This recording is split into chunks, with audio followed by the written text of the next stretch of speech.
పెద్దలు భారతీయ జనతా పార్టీ రాష్ట్ర అధ్యక్షులు శ్రీ ఎన్ రామచంద్రరావు గారు, కేంద్ర మంత్రివర్యులు శ్రీ జి కిషన్ రెడ్డి గారు, భారతీయ జనతా పార్టీ మనందరి అదృష్టం ఏంటంటే బీజేపీ జాతీయ అధ్యక్షుని కూడా ఎన్నుకునేటువంటి ఆ బాధ్యత తెలంగాణ రాష్ట్రానికి వచ్చిందంటే లక్ష్మణ్ గారు. ఇప్పుడు జాతీయ అధ్యక్షుడు కూడా లక్ష్మణ్ గారు ఎన్నుకోవాలి. ఇప్పుడు రాష్ట్ర అధ్యక్షులతో పాటు అన్ని రాష్ట్రాల అధ్యక్షులతో పాటు జాతీయ అధ్యక్షుడు కూడా ఎన్నుకునేటువంటి అదృష్ట అవకాశం తెలంగాణకు వచ్చింది.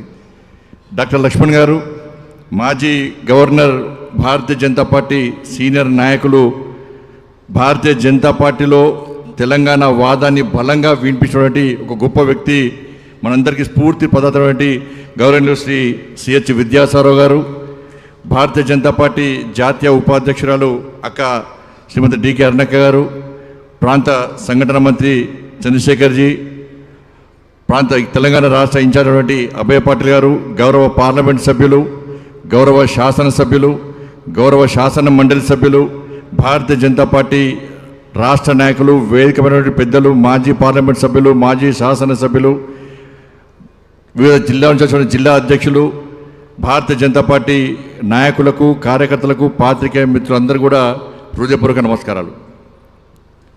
ముఖ్యంగా ముందుగా నూతన అధ్యక్షుడిగా ఎన్నికైనటువంటి గౌరవనీయులు శ్రీ రామచంద్ర గారికి హృదయపూర్వక శుభాకాంక్షలు తెలియజేస్తూ, రాష్ట్రీయ స్వయం సేవక్ సంఘ్ ఒక స్వయం సేవక్గా, అఖిల భారతీయ విద్యార్థి పరిషత్ ఏబీవీపీ కింది స్థాయి నుంచి జాతీయ స్థాయి వరకు అనేక బాధ్యతలు నిర్వహించి, అనేక పోరాటాలు నిర్వహించి, భారతీయ జనతా యువమోర్చా నగర స్థాయి నుంచి జాతీయ స్థాయి వరకు కూడా అనేక బాధ్యతలు నిర్వహించి, భారతీయ జనతా పార్టీలో అనేక బాధ్యతలతో పాటు హైదరాబాద్ సిటీ అధ్యక్షునిగా అనేక పోరాటాలు నిర్వహించి, భారతీయ జనతా పార్టీ రాష్ట్ర ప్రధాన కార్యదర్శితో పాటు జాతీయ స్థాయి వరకు అనేక బాధ్యతలు నిర్వహించి కమిట్మెంట్తో కష్టపడి పనిచేసేటువంటి కార్యకర్త ఎన్ రామచంద్రరావు గారు. ఇక చాలామంది ట్రోల్ చేస్తుంటారు. అన్న లక్ష్మణ్ గారు అధ్యక్షుడినప్పుడు గట్టిన ట్రోల్ చేశారు, కిషన్ రెడ్డి గారు అధ్యక్షుడినప్పుడు గట్టిన ట్రోల్ చేశారు, నేను రాష్ట్ర అధ్యక్షుడినప్పుడు చాలామంది ట్రోల్ చేసిన నాకు వ్యతిరేకంగా. అంతెందుకన్నా నరేంద్ర మోడీ గారు ప్రధానమంత్రి అయిన తర్వాత కూడా ఈ దేశంలో ఒక ఛాయవాలా ఛాయ్ అమ్ముకునే వ్యక్తిని ప్రధానమంత్రి చేసిరని చెప్పి ట్రోల్ చేసిన వాళ్ళు అడ్రస్లో కూడా అందరూ కూడా ఆ పార్టీలే కాలగర్భంలో కలిసిపోయిన అందరూ కూడా. కానీ ఇలా దేశానికి నరేంద్ర మోడీ గారు ఎంత గొప్ప సేవ చేస్తుండో, ఒక శక్తివంతమైన భారతదేశ నిర్మాణం కోసం ఏ విధంగా కష్టపడి పనిచేసారో ఇలా మనం చూస్తున్నాం మనం. అందుకే చాలామంది రామచంద్ర గారు ఏం చేసిరని తెలంగాణ రాష్ట్ర అధ్యక్షుడు చెప్పి చాలామంది అనేక పార్టీలు ప్రశ్నిస్తున్నాయి. ఇవాళ ఒక మిసైల్ అయినా రామచంద్రరావు గారు ఒక మిసైల్. నాకు కూడా అంతమంది తెలియపోతుండే, ఈ కుంటుకుంటూ నడుస్తుంటే నేను పోయి అడిగిన ఒకసారి, మీరు పోయి అడగండి అన్న ఒకసారి, కళ్ళ నీళ్ళు వస్తాయన్న చరిత్ర వింటే. నేను పోయి అడిగినా, ఏమన్నా ఈ కుంటుకుంటూ నడుస్తావు ఏం రోగం అన్నా నీకు అన్న వ్యంగ్యంగా ఆయన చెప్తున్న కళ్ళ నీళ్ళు వచ్చినాయి అన్న. అఖిల భారతీయ విద్యార్థి పరిషత్ ఈ చేయి కూడా వంకర ఉంటుంది ఆయన, అది చేయి వంకర ఉంటుంది, కాలు వంకర ఉంటుంది. నేను పోయి అడిగినా, ఏమైందని కూటుకుంటూ నడుస్తావు ట్రీట్మెంట్ తీసుకున్నంటే, అఖిల భారతీయ విద్యార్థి పరిషత్లో ఉస్మానియా క్యాంపస్లో ఉన్నప్పుడు అప్పుడు ఆర్ఎస్యు పీడిఎస్లు నా మీద దాడి చేసి నా కాళ్ళు చేతులు విరగొట్టిరన్నా. అప్పటి నుంచి ఇప్పటి కూడా కోలుకోలేని పరిస్థితిలో నేను అవస్థ పడుతున్నా అని చెప్తే ఎంతమంది ఈరోజు అధికారం రావాలని అనుకుంటున్నాం మనం. ముఖ్యమంత్రులు కావాలి, ఎమ్మెల్యేలు కావాలి, ఎంపీలు కావాలి, జెడ్పీటీసీలు కావాలి, ఎంపీటీసీ కావాలి, ఇప్పుడు కోరుకుంటున్నాం మనం. అధికారం రావాలని ఇప్పుడు కోరుకుంటున్నాం. కానీ ఆ రోజు అధికారంలోకి వస్తామని ఎవరు తెలియదు. అధికారం రావాలని ఆ రోజులో కోరుకోవాలి ఎవరు కూడా. ఉంటామా బతుకుతామా సస్తామా తెలియని పరిస్థితి. నక్సలైట్లు పోస్టర్లు ఇచ్చారు, వార్నీలు ఇచ్చారు, చంపారు అనేక మంది కార్యకర్తలను, అనేక మంది శవాలను మోసిండు రామచంద్రరావు గారు. ఆ రోజు అధికారం కోసం చూడలే. కానీ నక్సలైట్లు దాడి చేసినా, ఆర్ఎస్ పీడిఎస్ దాడి చేసినా కూడా మాకు అధికారం గురించి ఆలోచించకుండా, ఎమ్మెల్యే ఎంపీ కావాలని కోరిక లేకున్నప్పుడు కూడా ఇలా నమ్మిన సిద్ధాంతం కోసం, కాషాయపు జెండా కోసం, కమలపు జెండా కోసం కష్టపడి పనిచేసిన గొప్పలన్న వీళ్ళందరూ కూడా ఈరోజు అధికారం రావాలనుకుంటున్నాం మనం. ఆ రోజు కాదని అధికారం రావాలనుకొని హేళన చేద్దాను ఎవరిని కూడా. ఇవాళ గుండె మీద చేసుకొని చెప్పరన్నా ఎంతమంది సిద్ధంగా ఉన్నారు దానికోసం. నేను ఏం చేస్తా పార్టీ కోసం, ఈ దేశం కోసం, ఈ ధర్మం కోసం, ఈ సమాజం కోసం, ఈ పార్టీ కోసం ఈ విధంగా త్యాగం చేసే దమ్ము నాకు ఉంది అని చెప్పి ఎంతమంది గుండె మీద చేసుకొని చెప్తారో ఆలోచించాను నేను ఒక్కసారి. ఎవరికి ఉందని ఆలోచన, ఎవరికి ఉందని ధైర్యం. ఒక్కసారి నక్సలైట్ పోస్టర్లు ఇప్పుడు వేస్తే మూటా ముళ్ళు దొరుకుని దుబాయ్కి, మస్కట్కు, అమెరికా పారిపోయేటువంటి మనస్తత్వం ఈరోజు సమాజంలో ఉంది వాళ్ళ. కాబట్టి కమిట్మెంట్తో పనిచేసే వాళ్ళకు పార్టీ గుర్తింపు అనే విషయాన్ని మరొకసారి ఇలా జాతీయ నాయకత్వం గుర్తు చేసింది. అన్నారు రాష్ట్ర అధ్యక్షుడు కావాలని కోరుకోవడం ఎలాంటి తప్పు లేదు, ఎవరైనా కోరుకోవచ్చు. కావాల్సిన బాధ్యత కూడా ఉంది, ఎవరైనా కావచ్చు, ఏమి ఇబ్బంది లేదు. బాధ్యత అదే, అవకాశం. ఎవరికైనా స్వార్థం ఎవరికి, నేను రాష్ట్ర అధ్యక్షుడిని కావాలి, నేను తెలంగాణ రాష్ట్రంలో భారతీయ జనతా పార్టీ అధికారం తీసుకోవాలని ఆలోచన అందరికీ ఉంటుంది. అధ్యక్షుడిగా కావాలనుకున్న అందరూ కూడా అదే ఆలోచన ఉంటుంది. స్వార్థం ఎవరికి ఉండదు, కానీ అవకాశం ఎవరికొరికి వస్తుంది. అవకాశం వచ్చినప్పుడు ఒక జాతీయ పార్టీ ఒక నిర్ణయం తీసుకున్నప్పుడు కమిట్మెంట్ సిద్ధాంతం కోసం పనిచేసే కార్యకర్తగా, నరేంద్ర మోడీ గారి నాయకత్వంలో పనిచేసే కార్యకర్తగా దాన్ని తూచా తప్పకుండా ప్రోత్సహించి, ఆదరించి, అభిమానించి దాన్ని తూచా తప్పకుండా పాటించాల్సిన బాధ్యత కమిట్మెంట్తో పనిచేసే ప్రతి భారతీయ జనతా పార్టీకి ఉండాల్సిందే, ఉంటుంది కూడా అది.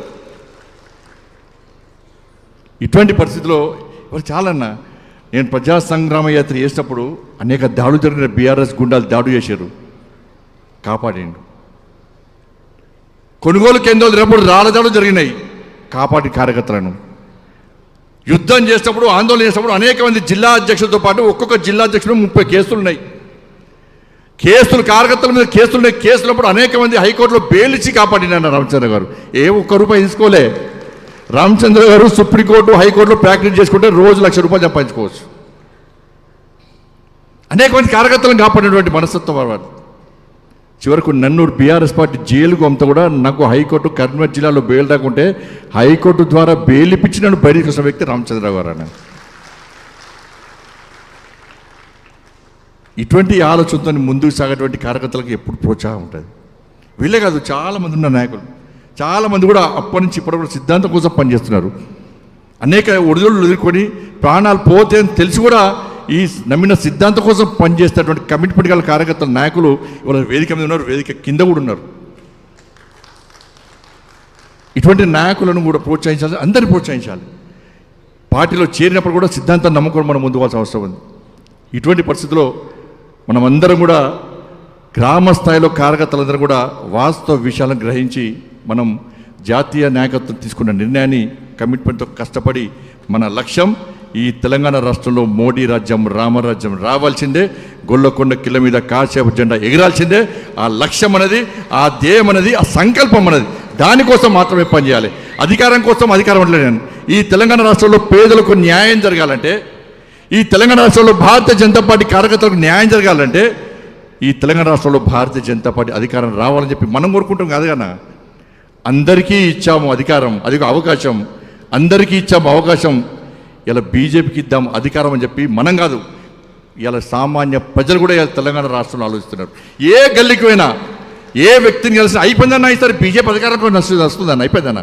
Congress out, BJP out, BRS out, ఈసారి బీజేపీ పక్కా అధికారంలోకి వస్తుందన్నా, మేము బీజేపీకి ఓటేయడానికి సిద్ధంగా ఉన్నామని చెప్పి ఇలా సామాన్య ఏమో రాజకీయాల పట్ల అవగాహన లేని వ్యక్తులని కూడా ఈసారి బీజేపీ పక్కా ఇస్తామన్న ఓటు అంటున్నారు. ఉందా లేదా ఒక్కసారి ఆలోచించండి. వాళ్ళు ఆ వాతావరణం కాపాడుకోవాలి మనం. తప్పుడు ప్రచారం కాంగ్రెస్ బీసీ అంటే అన్న, ఈ దేశానికి ప్రధానమంత్రిని బీసీని చేసే ఘనత భారతీయ జనతా పార్టీది. కాంగ్రెస్ పార్టీకి చేసే దమ్ముంది అని అడుగుతున్నాను నేను ఇవాళ. అరే దేశానికి ఒక ట్రైబల్కి సంబంధించినటువంటి ఒక మహిళను రాష్ట్రపతి ద్రౌపది ముర్ముని రాష్ట్రపతి చేసిన ఘనత భారతీయ జనతా పార్టీది. ఒక దళిత వర్గానికి సంబంధించినటువంటి రామ్నాథ్ కోవింద్ను ఇవాళ రాష్ట్రపతి చేసిన ఘనత భారతీయ జనతా పార్టీది.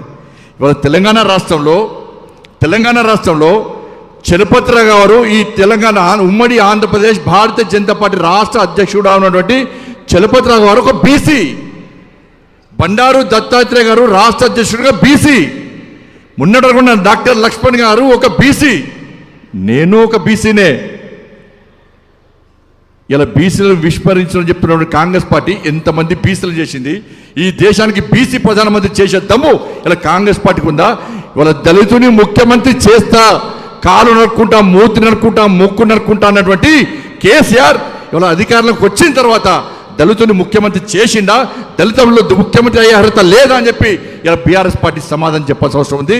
దళితులు ముఖ్యమంత్రి చేస్తాను మోసం చేసే పార్టీ బీఆర్ఎస్ పార్టీ. చెప్తూ సవాల్ చేస్తున్న బీఆర్ఎస్ పార్టీకి, మీరు అధికారంకి వస్తే ఎస్ మా నరేంద్ర మోడీ గారు తెలంగాణ రాష్ట్రానికి వచ్చి తెలంగాణ గడ్డ మీదకి అనౌన్స్ చేసిపోయాడు. భారతీయ జనతా పార్టీ తెలంగాణ రాష్ట్రంలో అధికారానికి వస్తే ఒక బీసీని ముఖ్యమంత్రి చేస్తామని చెప్పి ధైర్యంగా ప్రకటించిన పార్టీ భారతీయ జనతా పార్టీ. ఇలా నేను సవాల్ చేస్తున్నా బీఆర్ఎస్ పార్టీని.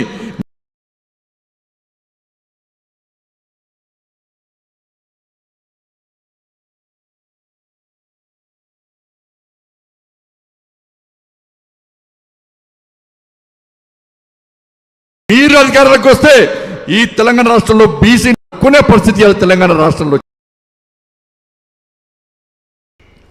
ఇలా 12 లక్షల కోట్ల రూపాయలను తెలంగాణ రాష్ట్రానికి 11 సంవత్సరాల కాలం ఇచ్చిన ఏకైక ప్రభుత్వం నరేంద్ర మోడీ గారి ప్రభుత్వం అన్న విషయాన్ని గుర్తుంచుకోవాల్సిన అవసరం ఉంది. ఇలా బీఆర్ఎస్ పార్టీ హయాంలో మొత్తం స్కామ్లే. నిన్నగాక మొన్న అమిత్ షా గారు నిజామాబాద్ ఇందూరుకు వచ్చి ఇలా కాళేశ్వరంని ఏటీఎంగా మార్చుకొని కేసీఆర్ కుటుంబం ఏ విధంగా దోసుకుందో స్పష్టం చేశారు.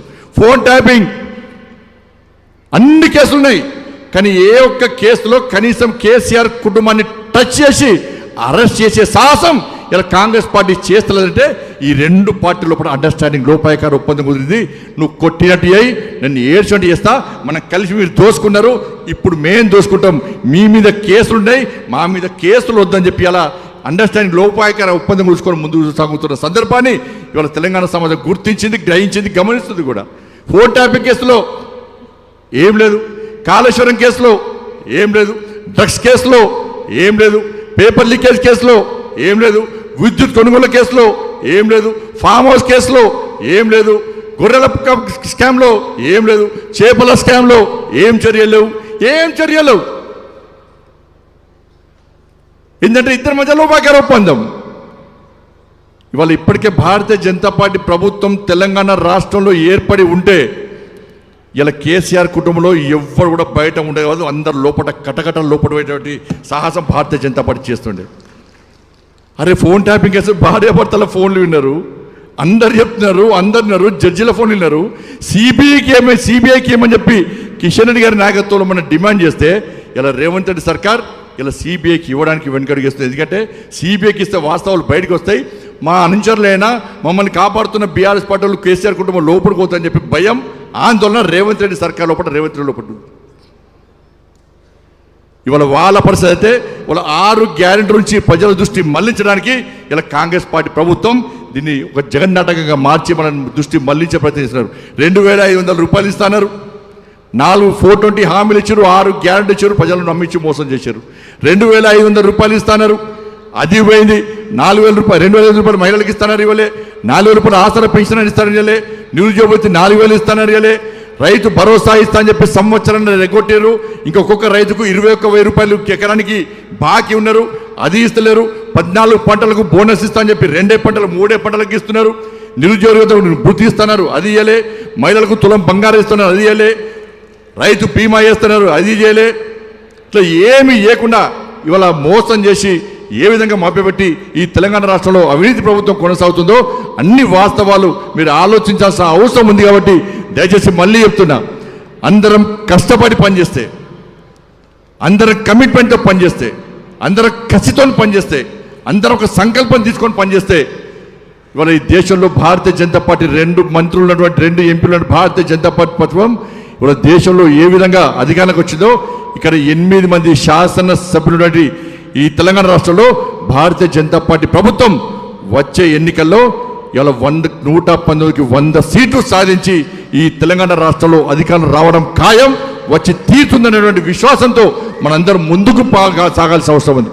అందుకే మీ అందరికీ విజ్ఞప్తి చేస్తున్నా, ఏమొద్దనా అందరు కలిసి ఉండడం ముఖ్యం. ఈయన ఈ గ్రూపు, ఆయన ఆ గ్రూపు, ఈయన అడ్జస్ట్ ఏం లేదు. అందరం నరేంద్ర మోడీ గారి బ్యాచ్. నాది ఏ బ్యాచ్ కాదు, మనది ఏ బ్యాచ్ కాదు, ఒక టీం అన్నది, ఇండియా టీం అన్నది. మన టీంకి నాయకుడు, ఏకైక నాయకుడు నరేంద్ర మోడీ గారు, మన కెప్టెన్. ఆయన నాయకత్వంలో ఈ కమలపు జెండా కింద, ఈ కాషాయపు జెండా నీడలో ఇవాళ ఈ తెలంగాణ రాష్ట్రంలో రామరాజ్యాన్ని స్థాపించాల్సిన అవసరం ఉంది, రామరాజ్యాన్ని నిర్మించాల్సిన అవసరం ఉంది. కాబట్టి ఆ దిశగా అందరం పనిచేయాల్సిన అవసరం ఉంది. స్థానిక ఎన్నికల్లో కానీ, ఇవాళ జుబ్లీస్ ఎన్నికలు వచ్చినాయి. ఇవాళ జుబ్లీస్ శాసన మండలి ఎన్నికలు జరిగినాయి కరీంనగర్, నిజామాబాద్, ఆదిలాబాద్, మెదక్. ఇవాళ కిషన్ రెడ్డి గారు మేము అందరం కష్టపడి పనిచేసి మీరు అందరూ అనుకుంటున్నారు. కానీ ఈ గ్రౌండ్కు ప్రిపేర్ చేసిన వ్యక్తి రామచంద్రరావు గారు. ఈ గ్రౌండ్ ప్రిపేర్ చేసిన వ్యక్తి రామచంద్రరావు. ఇంతకుముందు డీకేఆర్ చెప్పినట్టు మా పాలమూరు శాసన మండలి ఎన్నికలు కూడా గ్రౌండ్ ప్రిపేర్ చేసింది రామచంద్రరావు గారు. ఇలా సభ్యత్వం ఇన్ఛార్జ్గా ఉండి డ్రైవింగ్ బౌల్ కష్టపడే వ్యక్తి రామచంద్రరావు గారు. కానీ అన్ని కష్టపడే ఆలోచన ఉంది. కానీ ఒక్క రాష్ట్ర అధ్యక్షుడే పనిచేయడు. రాష్ట్ర అధ్యక్షుడు అయిన కథ మన పని అయిపోయింది కాదు. ఆ రాష్ట్ర అధ్యక్షుడి నేతృత్వంలో మనందరం కూడా కష్టపడి పనిచేయాల్సిన అవసరం ఉంది. కాబట్టి ఇవాళ నిజమైనటువంటి కార్యకర్తలుగా మనందరం కూడా గ్రామ స్థాయి వరకు ఈ సందేశం పోవాల్సిన అవసరం ఉంది, ఈ సమాచారం పోవాల్సిన అవసరం ఉంది. ఒక మంచి సంకేతాలు ఇలా గ్రౌండ్ స్థాయి చివరి వరకు కూడా పోవాల్సిన అవసరం ఉంది. కాబట్టి ఈ తెలంగాణ రాష్ట్రంలో ఎన్ రామచంద్ర గారి నేతృత్వంలో ప్రతి భారతీయ జనతా పార్టీ కార్యకర్త బీఆర్ఎస్ కాంగ్రెస్ ట్రాప్లో దయచేసి పడకండి. వాళ్ళకి కావాలనే ఇలా భారతీయ జనతా పార్టీని గత అనేక సంవత్సరాలుగా అప్రస్తుపాలు చేసే ప్రయత్నం చేస్తున్నారు. కాబట్టి వాటిని ధీటుగా ఎదుర్కోవాల్సిన బాధ్యత ప్రతి భారతీయ జనతా పార్టీ కార్యకర్త మీద ఉంది. కాబట్టి అందరం కలిసిమెలిసి ఒక టీమ్గా ఏర్పడి నరేంద్ర మోడీ గారి నాయకత్వంలో వాళ్ళ ముందుకు సాగాల్సిందిగా ఈ తెలంగాణ రాష్ట్రంలో ఎన్ రామచంద్ర గారి నేతృత్వంలో రాబోయే రోజుల్లో స్థానిక సంస్థల ఎన్నికలు కానీ బై ఎలక్షన్స్లో కానీ తప్పకుండా మనందరం విజయం సాధించాల్సిందిగా ఆ దిశగా అందరం కష్టపడి పనిచేయాలని చెప్పి విజ్ఞప్తి చేస్తూ ఇంత పెద్ద ఎత్తున తరలి వచ్చి రామచంద్ర గారికి అభినందనలు తెలపాల్సిన మీ అందరికీ కృతజ్ఞతలు తెలియజేస్తూ